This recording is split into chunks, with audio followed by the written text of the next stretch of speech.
পৃথিবী পৃথিবী বড়ই অদ্ভুত। এখানে আসার সিরিয়াল আছে, কিন্তু যাওয়ার কোনো সিরিয়াল নেই। বাবা আগে আসবে, বাবার পরেই পুত্র, কিন্তু বাবা আগে যাবে এর নিশ্চয়তা পৃথিবীতে নেই। কি অদ্ভুত নিয়ম তার! মহান সৃষ্টিকর্তা আগে বাবাকে নেন, অনেক সময় আগে পুত্র। পৃথিবীতে সবচেয়ে ভারী বোঝার নাম হলো বাবার কাঁধে পুত্রের লাশ, সন্তানের লাশ। এর চেয়ে ভারী বোঝা কি বাবার কাঁধে কখনো উঠেছিল? আজ এমন একটি ঘটনার সাক্ষী হতে যাচ্ছি আমরা। বাবার কাঁধে উঠবে সন্তানের লাশ, যে লাশ সবচেয়ে ভারী। এ লাশ সকল বোঝার চাইতে সবচেয়ে কঠিন বোঝা।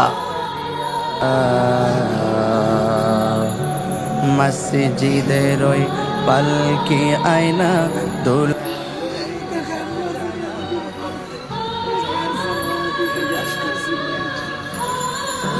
মসজিদের ওই পালকি আয়না দোলা দেই সাজায়া তারে জনমের লাগিয়া, এই বাড়ি লাগিয়া কত করলা মারামারি, মামলা মুকদ্দমা কইরা খুয়াইলা রে করি। এই বাড়ি লাগিয়া কত করলা মারামারি, মামলা মুকদ্দমা কইরা খুয়াইলা রে করি। আজকে তুমি যাবে চলে,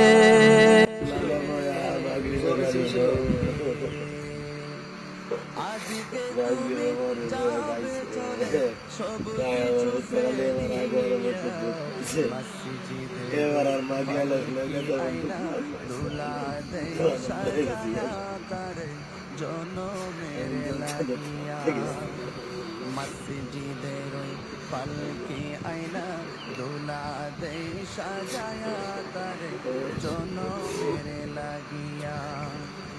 মানুষ কই যায় রে দুনিয়া ছাড়িয়া, মসজিদের ওই পালকি আয়না দোলা দেই সাজায়া তার। আল্লাহ তুমি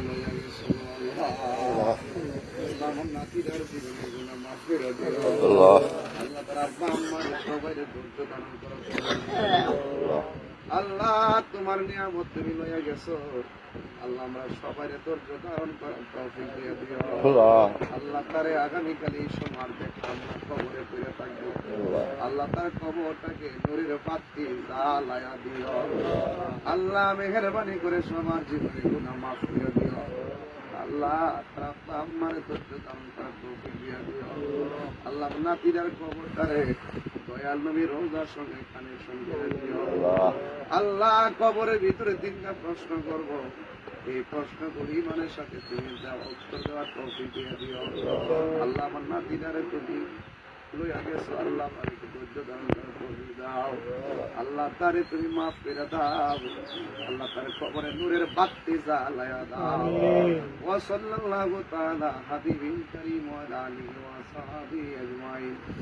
আমিন আমিন কালিমাতি লা ইলাহা ইল্লাল্লাহু মুহাম্মাদুর রাসূলুল্লাহ।